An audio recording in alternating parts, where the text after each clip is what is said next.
Need to replace the power switch on your Recteq Bullseye? You'll hear it called the rocker switch or just the on-off switch. Today, we're swapping it for a brand new one. We'll walk it in clean technical diagrams to see the repair from angles that are hard to catch on camera. One thing first, and it matters. This switch fits the panel with a temperature dial on it, and step 1 shows you how to tell. It's a straightforward job. About 45 minutes with a Phillips screwdriver, a shop vacuum, and a pair of snips. Let's get into it. Step 1. But first, power off, cord unplugged, and everything cool.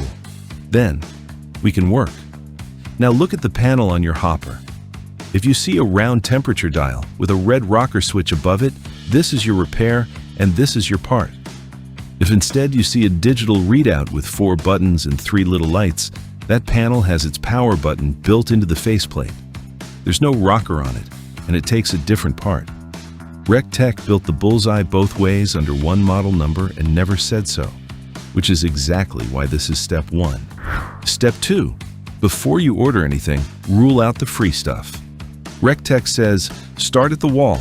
Make sure the grill is plugged into a working GFCI outlet and that the outlet hasn't tripped. Press reset and try it again. Then, with the grill unplugged, look for a wire connection that's worked loose. A lid backed half off does exactly what a dead switch does. If the outlet is good and nothing is loose, the switch is worth replacing. Step 3. Vacuum any ash out of the bottom of the grill first, because whatever is sitting in there is about to come out. Then, find the grate on the underside of the grill, because that's where all the wiring lives. 11 screws hold it on. Work around the edge, take all 11 out, and lift the grate away with its screws. Step 4. Before you touch a single connector, take a picture. Get the wiring the way you found it, from straight on and then from each side. And get one of the back of the switch itself before any lead comes off it. That photo is what you'll put everything back together against. It costs you 10 seconds now, and it saves you guessing later. Step 5. Cut the zip ties you can see and free the wires. Then, take the wire bundle apart at its connector and pull on the plug, never on the wires. Those colored leads are the grill's other jobs. Purple is the blower fan, yellow is the auger, and red is the igniter. None of them is your switch, so leave them alone and don't get them mixed up with it. Step 6. Your switch is mounted in the panel on the bottom half of the hopper, and that whole half comes off. 5 screws hold it on. Take the 5 out and lower the panel away carefully. The switch and its leads come with it, so take its weight rather than letting it hang on the wiring. Step 7. There are 6 terminals on the back of this switch, in 2 rows of 3. Take the leads off one at a time, checking your photo as you go. Pull each one by the metal connector, not by the wire, and if a lead is stiff, rock it off rather than yanking it. Step 8. Look at how yours is held before you force anything. A panel mount switch like this normally releases from behind and comes out through the front of the panel.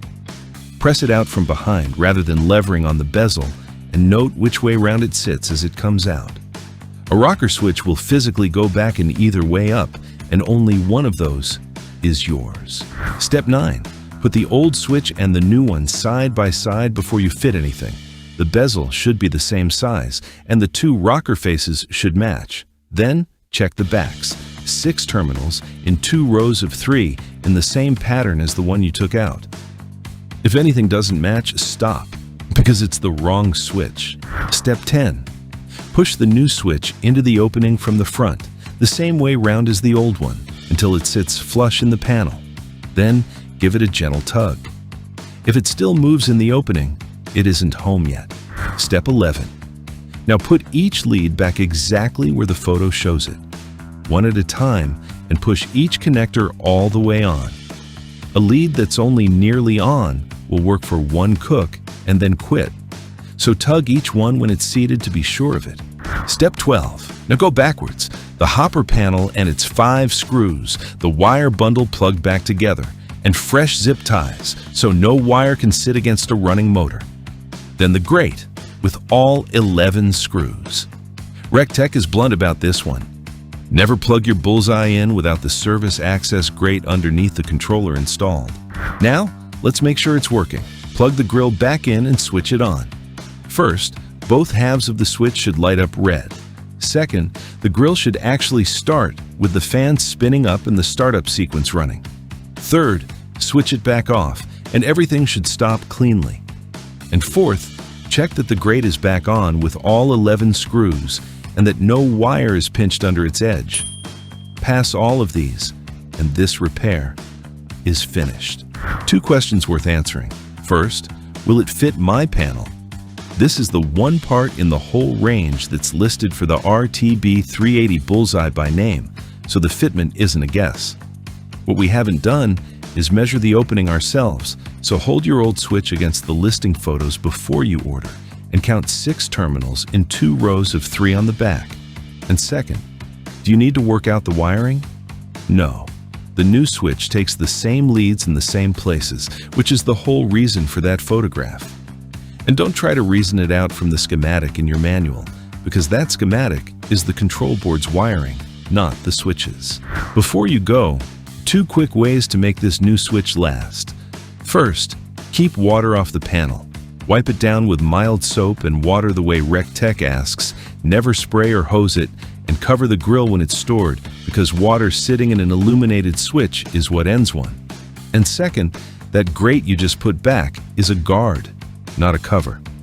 Recteq says never to plug the Bullseye in without it, and it's what keeps weather and hands off everything you just worked on. Do those 2, and this repair will last for years. That's it. Everything we used is linked in the description below. If this video helped you out, please hit like and subscribe, and check out these other videos. Thanks for watching.